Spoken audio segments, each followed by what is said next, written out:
parte do nosso mini treinamento, onde nós focamos na gestão cristã.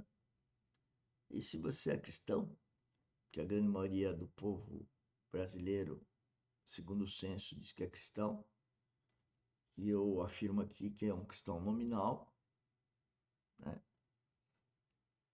E que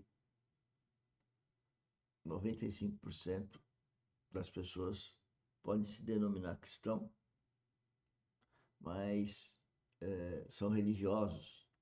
Porque a gestão cristã, ela é feita 24 horas. A gestão cristã, ela não é uma hora ou outra da semana, um dia da semana ou outro.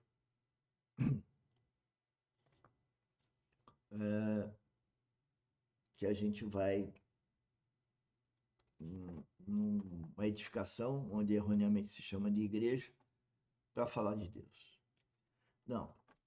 A gestão cristã parte do princípio que nós temos que ter um novo nascimento. Nesse novo nascimento, nós temos a habitação do Espírito Santo. E a partir desse novo nascimento, é como se estivesse andando na horizontal, no plano horizontal, e daqui a pouco, pum, você nasce de novo. E aí você começa a caminhar ascensionalmente no plano vertical. Daí a história do Espírito Santo que passa a habitar o nosso coração. E cristã, porque segue Cristo, né? Desde o novo é nascimento em Cristo, por Cristo, para Cristo, né? E a vida toda com Cristo sendo cabeça. Por isso que eu sou cristão, porque o meu cabeça não sou eu, é Cristo em mim. E o Cristo em mim está, por conta que o Espírito Santo está, então Deus, a Trindade está. Deus Pai, Deus Filho, Deus Espírito estão no coração, na vida, na casa, na habitação, no tabernáculo, vários nomes que a Bíblia dá, onde está o Espírito Santo e, portanto, a Trindade está. E isso nós temos que aplicar na nossa administração. Daí que a palavra manual administrativo, que dava ideia também no meu desenvolvimento, e eu mantenho o nome porque as pessoas entendem assim, ele na verdade é dinâmico, ele é um sistema dinamis. A palavra dinamis, dinâmica, é porque a vida espiritual é dinâmica, ela é ascensional, ela muda todo dia, ela é crescente. Por quê? Porque nós estamos permitindo que Cristo edifique a sua igreja, edifique a si próprio, né? No nosso coração, na nossa vida. Isso é ser cristão. E poucos entendem, eu mesmo não entendia. Hoje eu começo a entender, né? E estou aqui fazendo minha parte de pregar, então, fomentando o empreendedorismo geotécnico, cristão verdadeiro e produtivista.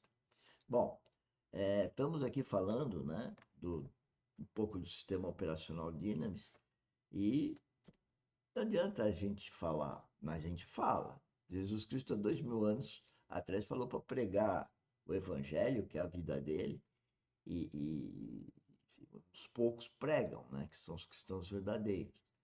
Mas se não houver um ouvir da parte das pessoas, e Deus está toda hora falando para as pessoas o procurarem, né? Como eu um dia procurei e encontrei, né? Então, o CQP aí é controle de qualidade de produto. E o controle de qualidade de produto está ligado a pegar nossa experiência, sempre dirigido desde os 19 anos pelo Espírito Santo, cometendo erros todos os dias,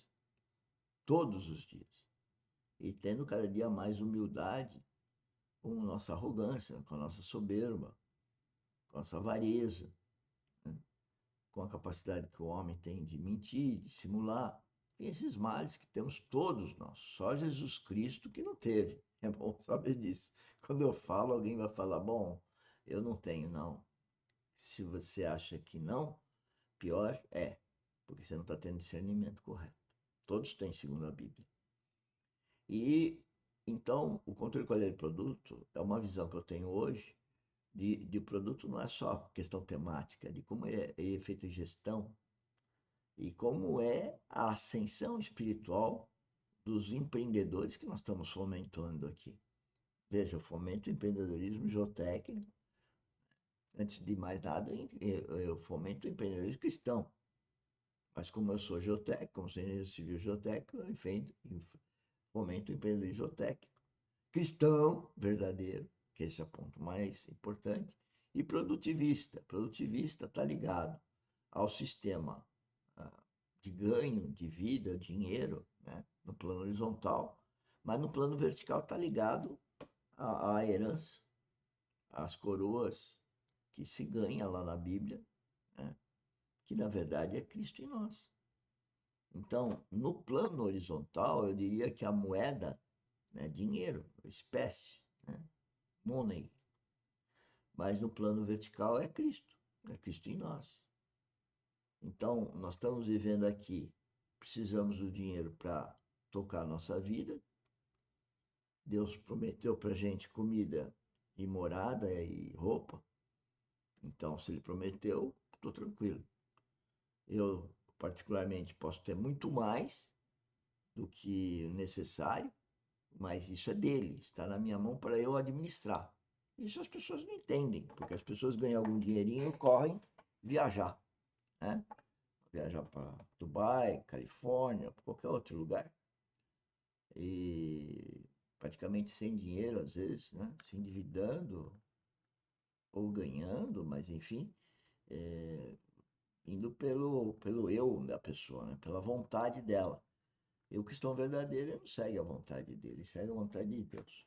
Bom, e nesse caso, nós estamos já há uns 3 dias falando e vamos continuar, porque cada dia me surge uma nova revelação para falar para vocês aqui no nosso mini treinamento de precificação, né?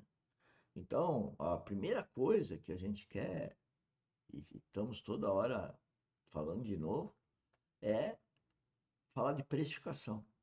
Precificação liga um tempo que uma pessoa leva para fazer um certo produto. Então, nós não olhamos para o tempo, nós usamos o tempo para ver o custo do produto, porque o tempo vezes o valor de referência dessa pessoa vai dar o valor do produto. Então, eu vou reiterar: se eu tenho um tempo, 10 minutos para fazer um produto, e o valor de referência da pessoa é, sei lá, o que seria um salário mínimo, e vamos colocar salário mínimo como 1, então 10 minutos de alguém que custa por mês um, um salário mínimo.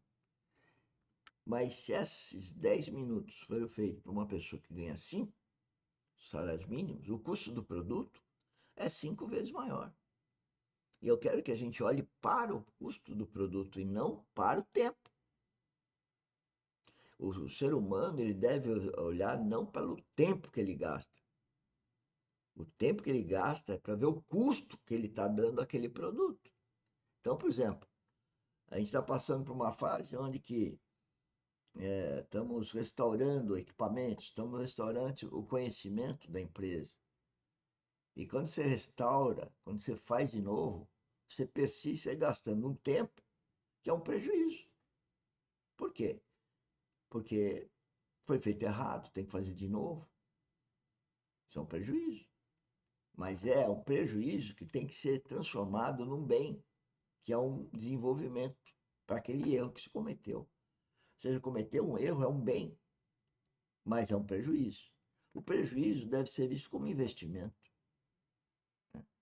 Então, eu tomei um prejuízo, é um prejuízo, porque eu perdi, não era para ter gasto aquilo, mas eu posso entender que isso é uma capacitação, então o prejuízo vira um investimento na minha capacitação. E assim é o cristianismo.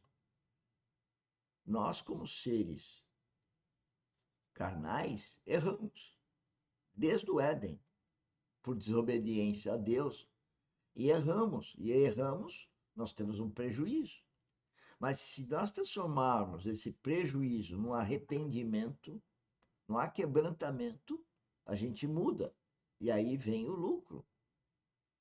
Aí vem a capacitação.